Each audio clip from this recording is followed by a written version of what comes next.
ఓం నమో నారాయణాయ. ఓం నమశివాయ. శ్రీమాత్రే నమ. ఆంధ్రజ్యోతి సాంప్రదాయ కార్యక్రమంలో ధర్మ సందేహాల కార్యక్రమానికి స్వాగతం. గర్భిణీ స్త్రీలు దేవాలయానికి వెళ్ళవచ్చా? ఇంటికి దీపం ఇల్లాలే. గర్భిణీ వచ్చింది స్త్రీకి అంటే వంశాన్ని ఉద్ధరిస్తున్నట్టే కదా ఆ తల్లి. అన్నిటికన్నా తల్లి ప్రేమ చాలా గొప్పది కదండి. తల్లి ప్రేమను రుచి చూసేటువంటి తరుణం. అటువంటి తరుణంలో 5 నెలలు నిండినటువంటి గర్భిణీ స్త్రీ ఎవరైనా సరే దేవాలయానికి వెళ్ళరాదు అని శాస్త్రం.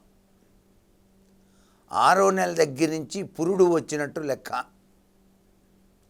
అందుకే మనం గృహ నిర్మాణాలు కానివ్వండి, గృహప్రవేశాలు కానివ్వండి, దేవాలయ సందర్శనాలు కానివ్వండి, కొండలు ఎక్కి దేవాలయాన్ని సందర్శించడం కానివ్వండి, ఇవన్నీ కూడా ఆచరించరాదు అని చెప్పేసి శాస్త్రం.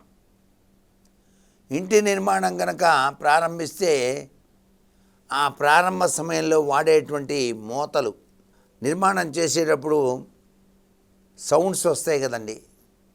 ఆ సౌండ్స్ గర్భంలో ఉండేటువంటి పిండానికి చాలా ఘోరమైన విపత్తుని ఇస్తాయి.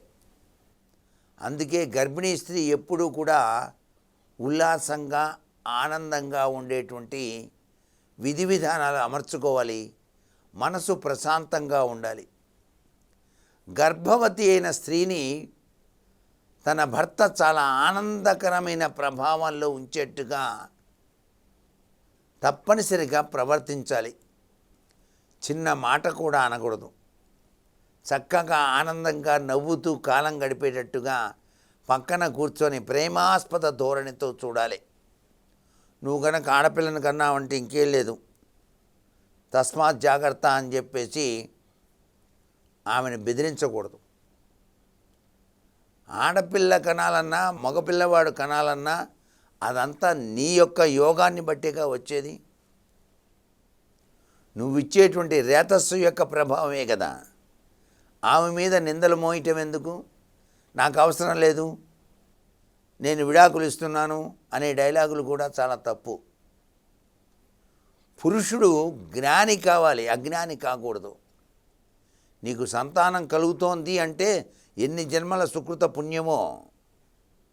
ఆ సంతానం చక్కగా కలగటానికి, ఆరోగ్యప్రదమైనటువంటి సంతానం ఉద్భవించడానికి పరమేశ్వరుడికి కృతజ్ఞతలు చెప్పుకుంటూ నీ భార్యకు ముఖ్యంగా ఆనందాన్ని పంచాలి. ఆమె కోరిన కోరికలు నెరవేర్చాలి. ఆమెకి ఎటువంటి ఆహారం ఇస్తే ఆమె సంతోషపడుతుందో తెలుసుకొని నీకు ఎటువంటి స్వీట్ ఇష్టం, ఇవాళ ఏం చేయమంటావు, ఎటువంటి పదార్థాలు ఇస్తే బాగుంటుంది అని చెప్పాలి. రోజు బత్తాయి రసం చక్కగా తీసి తాగు డార్లింగ్ అని ఇవ్వాలి. అలా ఇస్తే పుట్టే పిల్లవాడు కూడా దుండు ముక్కలాగా చక్కగా అందంగా తేజోవంతంగా పుడతాడు. నీ మొహానికి రసం కూడా కావాలా అని చెప్పేసి డైలాగులు వేస్తే ఎట్లా? చాలా నీచమైన పరిస్థితి అది. అలా చేయకూడదనమాట. గర్భవతి అయింది అంటేనే వంశాన్ని ఉద్ధరిస్తోంది. అది ఎంత పుణ్యఫలమో. మాతృత్వంలోనే ఉన్నది ఆడజన్మ సార్థకం అన్నారు. ఆడజన్మ సార్థకత ఆ యొక్క పురుషుడు అర్థం చేసుకొని ఇల్లాలని చక్కగా చూసుకోవాలి. గర్భవతిని ఎప్పుడూ కూడా హృదయం నవనీతం కాబట్టి ఆమె హృదయానికి తగినట్టుగా ప్రవర్తించే మగవాడే మగవాడు. భార్యని చక్కగా చూసుకునేటువంటి పురుషుడే పురుషుడు. భార్యని చక్కగా చూసుకొని పురుషుడు నీచమైనటువంటి జీవితాన్ని గడుపుతాడు అని చెప్పే శాస్త్రం. ఇద్దరు ఆడపిల్లలే, నువ్వు రావడానికి వీల్లేదు ఏంటండి ఇది? చాలా ఘోరం కదా. ఎంతో కష్టపడి పుట్టింటిని కూడా వదిలేసి నీ కోసం త్యాగం చేసి వస్తే నువ్వు దేనికి పనికిరావు పో అంటే ఎట్లా? జ్ఞానం లేనివాడివి. పెద్ద చదువులు చదివి ఏం లాభం? పెద్ద పెద్ద పోస్టు వచ్చి ఏం లాభం? కలెక్టర్ ఉద్యోగం చేసి ఏం లాభం చెప్పండి? దేశాన్ని ఉద్ధరించడానికే ఉపయోగం లేదు.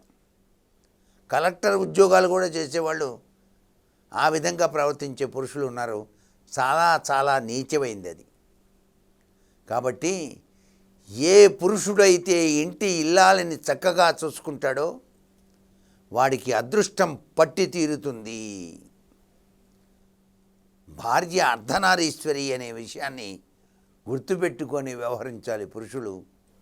గర్భవతులు మాత్రం 6వ నెల వచ్చిన తర్వాత దేవాలయాల్ని సందర్శించకూడదు అనే విషయాన్ని కూడా గుర్తుపెట్టుకొని చక్కగా పవిత్రవంతమైనటువంటి గ్రంథ పఠనం చేయాలి. దైవచింతన కలిగినటువంటి విధి విధానాలు ఆచరించాలి. సర్వే జనా సుఖినో భవంతు.